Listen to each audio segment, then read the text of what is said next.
Rick here, and this video is looking into a couple of different timelines and the fate of Benjamin Sisko after the events of Deep Space Nine. Spoilers ahead for Season 1 of Star Trek Starfleet Academy, and I guess Deep Space Nine. Now, we know as much as Jake and Kasidy as an audience, as we witness his communion post-Fire Caves, where he told them he would return sometime but had to spend an indeterminate length within the Celestial Temple first. Starfleet's official stance on this is that Sisko is listed as missing in action, even over 800 years later.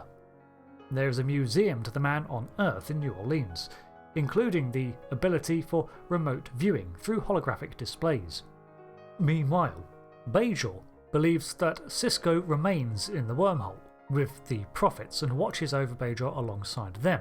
Some attempt to commune with him as they would any prophet.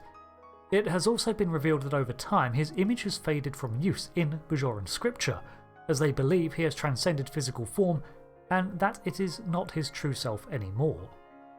So the episode basically just takes what we already know and mythologizes it through the perspective of a student of the late 32nd century attempting to dig into the mystery. We get some added information that seems centered around the following life of Jake Sisko, who went on to become an established author and openly spoke of his father's life several times.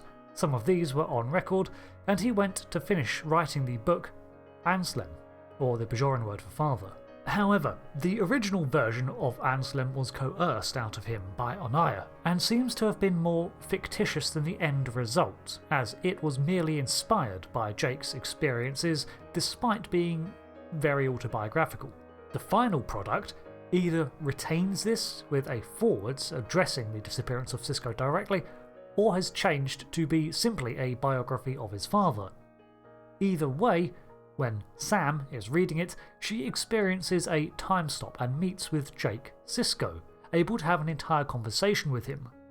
Now, my interpretation of that scene was that we were witnessing a metaphor for her coming to understand Jake through the reading of his works, but I have seen others suggest that the book contained a holoprogram of him.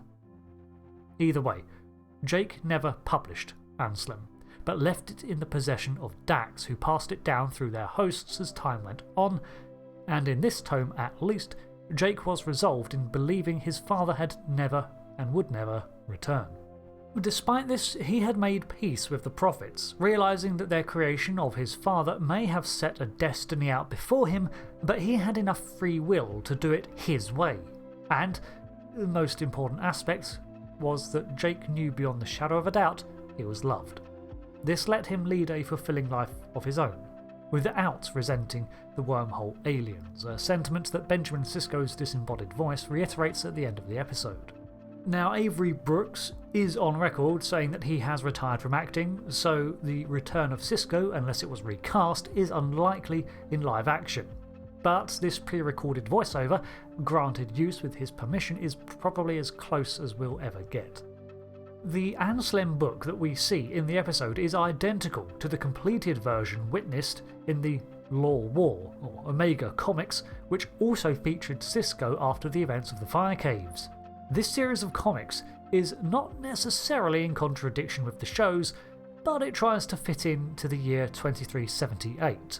It begins with the return of Benjamin Sisko to Deep Space Nine that year, who asks the Prophets to return him to his son. After a reunion, for days afterwards, there are debriefings, tests, meetings with Bajorans and the Federation, but he is acutely aware and pulled into fulfilling a task that the Prophets have set him. Sisko retains a more spiritual connection to things, with several instances of precognition, but also unable to correctly gauge time passing. He also finds the material existence somewhat limiting and lonely, suggesting that in the Celestial Temple he may have been there for, well, time does not apply. In the outside universe, it was 3 years. He eventually embarks on a mission on board the USS Theseus, alongside some other familiar faces and new crew members, to uncover what force is trying to destroy godlike beings, something the Prophets feared. These events, however, spiral into a larger event which sees the android Lore obtain the ability to rewrite creation, instilling himself as a new god. This is another hurdle that Sisko must overcome before he can earn his rest. On the resolution of this event, the timeline is reset back to how things should be, and Sisko makes time to read Anselm before having one final meeting with his family before deciding he needs to return to the Celestial Temple to resume his role as emissary between the prophets and linear life. And return he does, and as 2379 rolls around we get into the setup for Star Trek Nemesis. However, Sisko takes the copy of Anselm with him as a memento from his son after having read it. So, as painted, these events don't necessarily conflict with the canon of the shows, but it does write off a lot of characters and sets out some pretty major events in play that would be a big deal were they canon. However, timeline shenanigans can nip and tuck some parts of this if needed, and the implication that Sisko took the book with him does contradict the shows, who saw the only copy in the possession of Dax.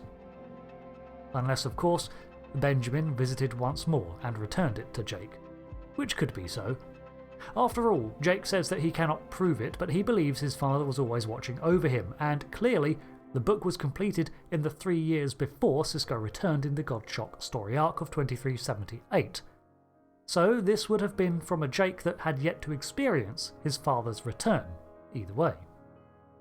In the first Splinter timeline, Sisko was absent for only 9 months, returning in time for the birth of his and Kasidy's daughter, after which he took leave of absence from Starfleet to settle in Kendra Valley for around 6 years.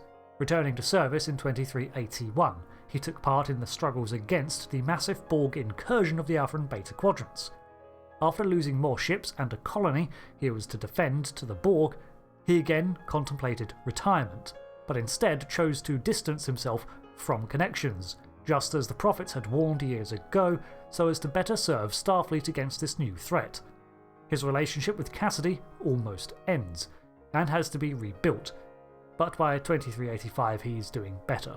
Although I like the instance of him returning in time to see his daughter, I'm not as keen on the following events here. The episode of Academy ultimately does not focus on answering the question of what happens to Benjamin Sisko, and instead focuses on the lessons learned from looking at his life and its legacy.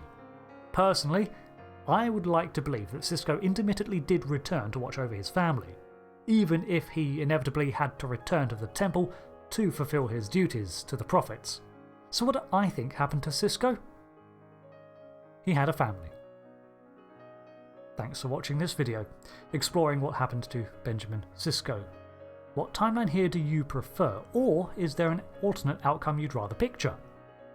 Thanks again for watching, I've been Rick, and goodbye.